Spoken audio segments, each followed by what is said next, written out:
அனைத்து இந்திய அண்ணா திராவிட முன்னேற்ற கழகத்திலிருந்து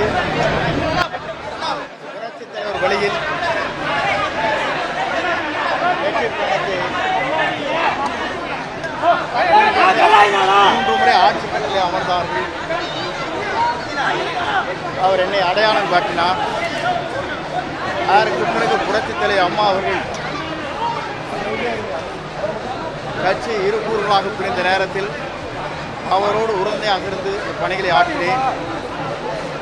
இன்றைக்கு மக்கள் சக்தியாக இருக்கிற தமிழக வெற்றி கழகத்தின் தலைவர், நாளைய தமிழகத்தின் முதலமைச்சர், அவருடைய சக்தி மக்கள் சக்தி என்ற சக்தியின் மூலமாக அவருக்கு எவ்வளவு தடைகள் வந்தாலும் மக்கள் என்ற சக்தியின் மூலமாக 2026 அவர் தமிழ்நாட்டுடைய முதலமைச்சராக ஆகுவதை மக்களே முழு மனதோடு ஏற்றுக்கொண்டு மக்கள் சக்தியாக பிரதிபலித்து அவர் முதலமைச்சராக அரியணையிலே அமர்வார்கள். அப்படி அமர்வதற்கு இங்கே இருக்கிற உணர்ச்சி பூர்வமான அவருடைய இயக்கத்தை சார்ந்தவர்கள் மற்றும் என்னோடு உறுதுணையாக இருந்தவர்கள் ஏறத்தாழ 4 மணி நேரம் இங்கே காத்திருந்து ஒரு சாதாரண தொண்டனாக இருக்கிற என்னை வரவேற்பதற்கு எவ்வளவு பேர் வந்திருக்கிறார்கள் சொன்னால் அதற்கு எவ்வளவு கோடி நன்றி சொன்னாலும் ஈடில்லை என்பதை நான் இந்த நேரத்தில் தெரிவித்துக் கொள்கிறேன்.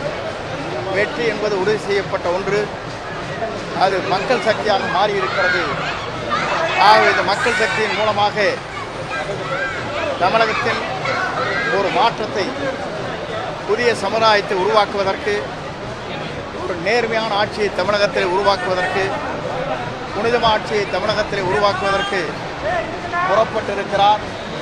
அவர் பயணம் 2026 தமிழ்நாட்டுடைய முதலமைச்சராக அவர் அமர்வார் மக்கள் சக்தியோடு என்பதை மட்டும் இந்த நேரத்தில் தெரிவித்து, மக்கள் சக்தியை வீழ்த்துவதற்கு எந்த சக்தியாலும் தமிழகத்தில் முடியாது.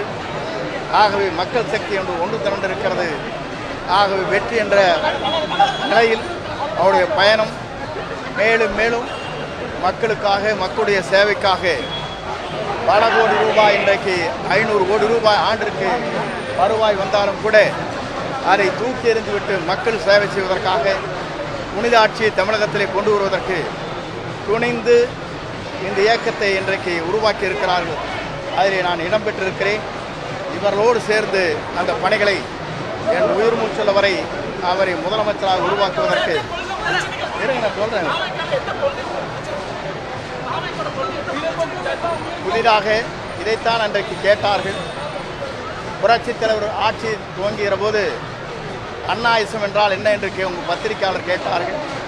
அப்போது அண்ணாயிசம் என்றால் ஒழுகாத வீடு, கிளியாத உடை, ஆராசூர் என்று சொன்னார்.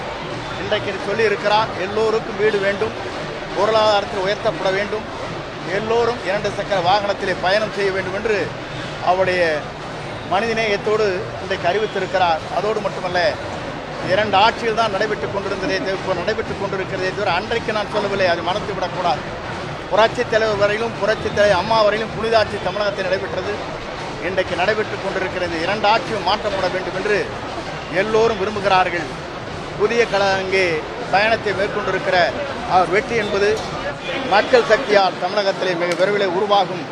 அதை எந்த சக்தியாலும் முறியடிக்க முடியாது என்பதை மட்டும் நான் இந்த நேரத்தில் தெரிவித்து,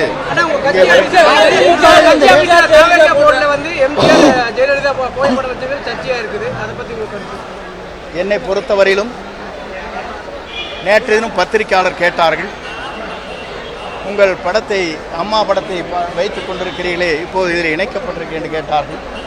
நான் அப்போது இடத்திலே சொன்னேன், இங்கே ஜனநாயகம் இருக்கிறது, யார் படத்தை வேண்டுமானாலும் வைத்துக் கொள்ளலாம் என்பதை அவரிடத்தை தெளிவாக சொன்னேன். அது மட்டுமல்ல, இன்று அவருடைய வாகனம் செல்கிற போது ஒரு புறத்திலே புரட்சித் தலைவர், ஒரு புறத்திலே அண்ணா படமும் இருக்கிறது என்பதை நீங்கள் மறந்துவிடக்கூடாது. திராவிட இயக்கத்தை மீண்டும் தமிழகத்திலே உருவாக்குவதற்கு முதல் தலைமுறையிலே எங்களை போன்றவர்கள் புரட்சித் தலைவருடைய வழியில் என்று நாங்கள் பணியாற்றினோம். அதற்கு பிறகு புரட்சித் தலைவர் அம்மா வழியில் என்று பணியாற்றி இருக்கிறோம். 3வது தலைமுறையாக இவரை ஆட்சி கட்டளை அமர்வதற்கு எல்லோருடைய உறுதுணையோடு, மக்கள் சக்தியோடு எங்கள் பணிகள் அமையும். அதிமுக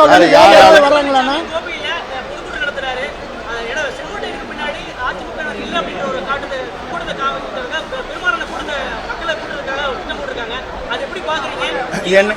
என்னை பொறுத்தவரையிலும் ஒன்றைத்தான் சொல்ல விரும்புகிறேன். 9 முறை சட்டமன்ற உறுப்பினராக இருக்கிறேன். எனக்கு பின்னாலே மக்கள் என்று சொல்வது அவர் சொல்லலாமே தவிர மக்கள் அதை பார்த்துக் கொள்வார்கள். 3 முறை வாக்கே கேட்காமல் என்னை வெற்றி பெற்ற மக்கள் அங்கே இருக்கிறார்கள். யார் வேண்டுமானாலும் எதை வேண்டுமானாலும் சொல்லலாம்.